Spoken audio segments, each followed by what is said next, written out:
ఆలోచించండి. ఈ జన్మలో ఏముందో, ఈ జన్మ వెనుక ఏముందో మరి చెప్పి నేను మిమ్మల్ని పంపేస్తాను. తల్లి గర్భంలో 9 నెలలు ఉన్నామండి మనం.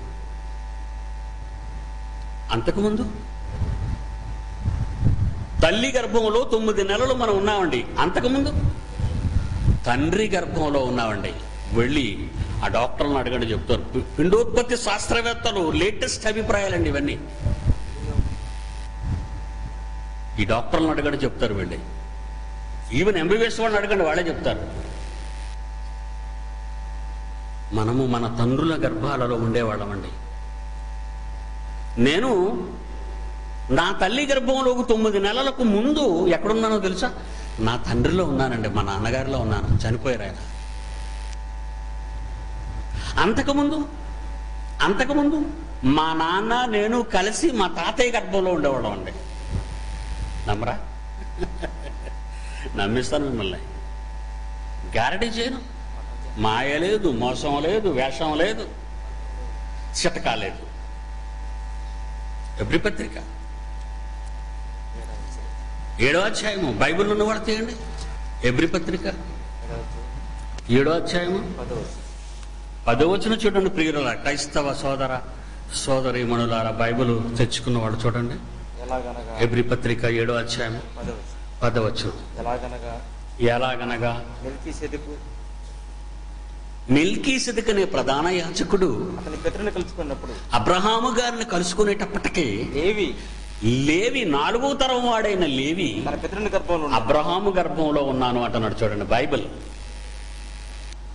తండ్రులండి, తండ్రుల గర్భాలలో ఉన్నామండి మనం అంతా. పురుషులు తెలుసా మరి? అమ్మ ఆకారాన్నిచ్చింది. 9 నెలల్లో. అమ్మ దగ్గరికి రాకముందు మన తండ్రిలో ఉన్నాం. అబ్రహాము మెల్కీసెదెకును కలుసుకునేటప్పటికీ ఇస్సాకు పుట్టలేదండి. ఆ ఇస్సాకు యాకోబు పుట్టలేదండి. ఆ యాకోబుకు 12 మందిలో లేవి పుట్టలేదండి. మరి నువ్వెక్కడున్నావు నాయన లేవి అని అడిగితే, ఇప్పుడు లేవి అంటున్నాడు ఈ 10వ వచనంలో 7వ అధ్యాయం ఎబ్రీ పత్రికలో, మెల్కీసెదెకు అనే ప్రధాన యాజకుడు కలుసుకున్నప్పుడు ప్రధాన యాజకుడైన మెల్కీసెదెకు అబ్రహామును కలుసుకునేటప్పుడు లేవి అబ్రహాము గర్భంలో నేను ఉన్నాను అంటున్నాడు. నమ్ముతారా? ఇదిగో నా పక్కన ఉన్న డాక్టర్ లాజరస్ ప్రసన్న బాబు, స్టాండప్.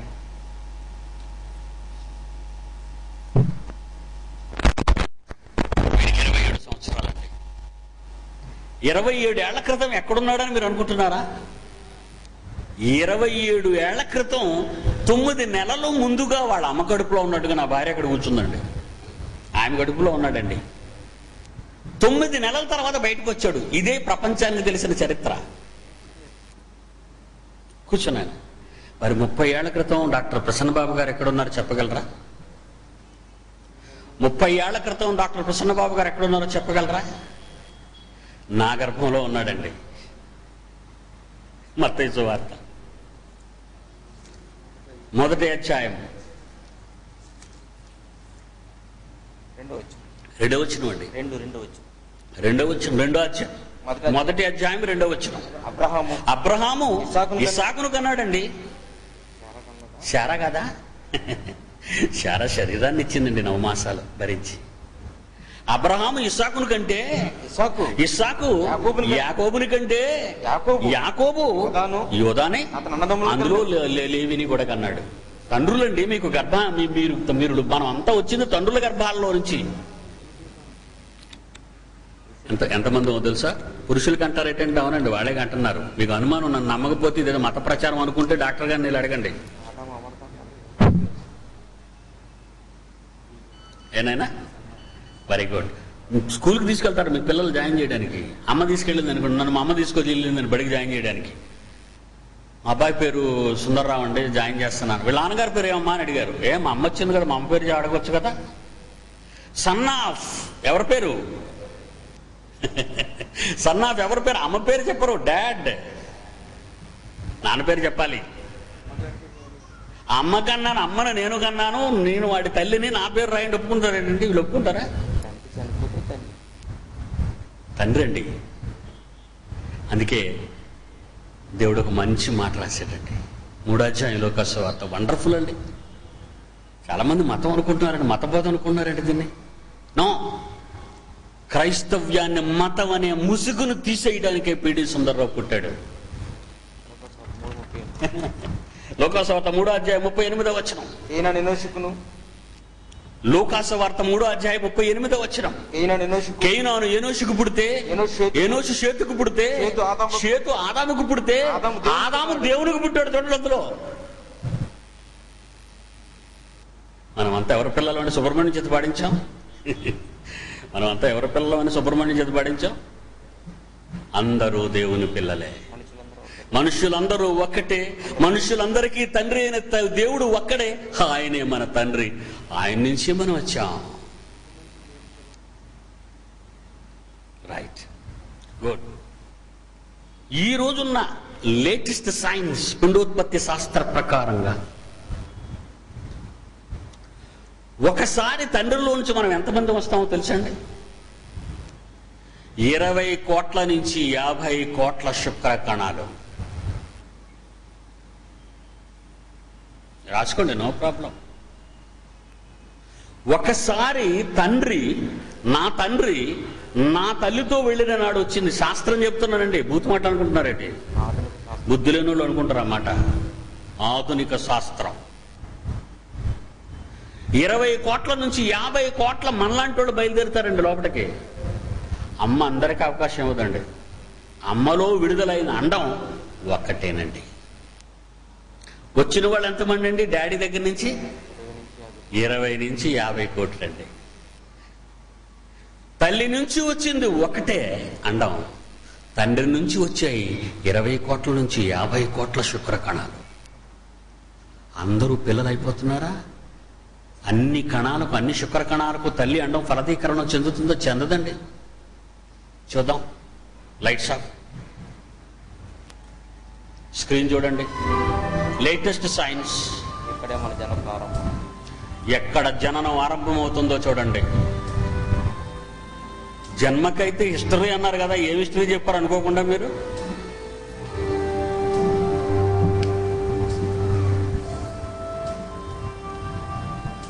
చూసారండి ఎన్ని కోట్ల కణాలు ఆకాశంలో ఉన్న నక్షత్రాలా కనబడుతున్నాయి కదా.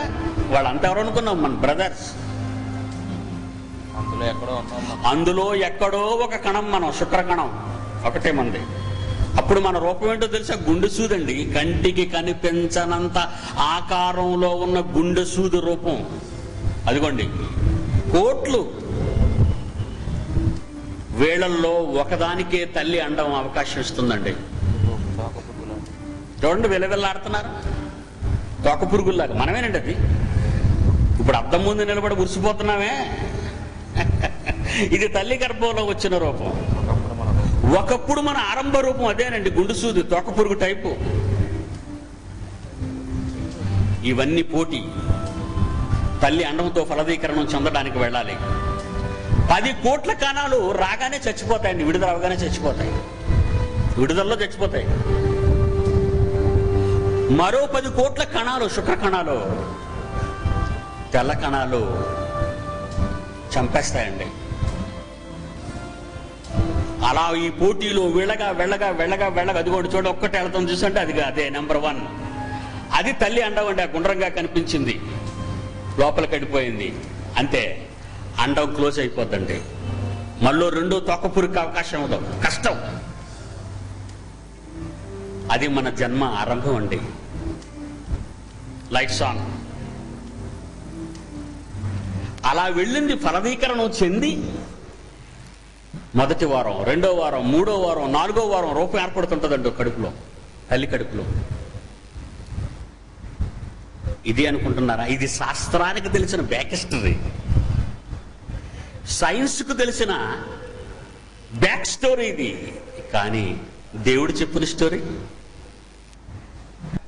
కీర్తన 90 మొదటి వచనం. ప్రభువా, దేవుడా, తరతరాలకు మాకు నివాస స్థలము నీవేనయ్యా.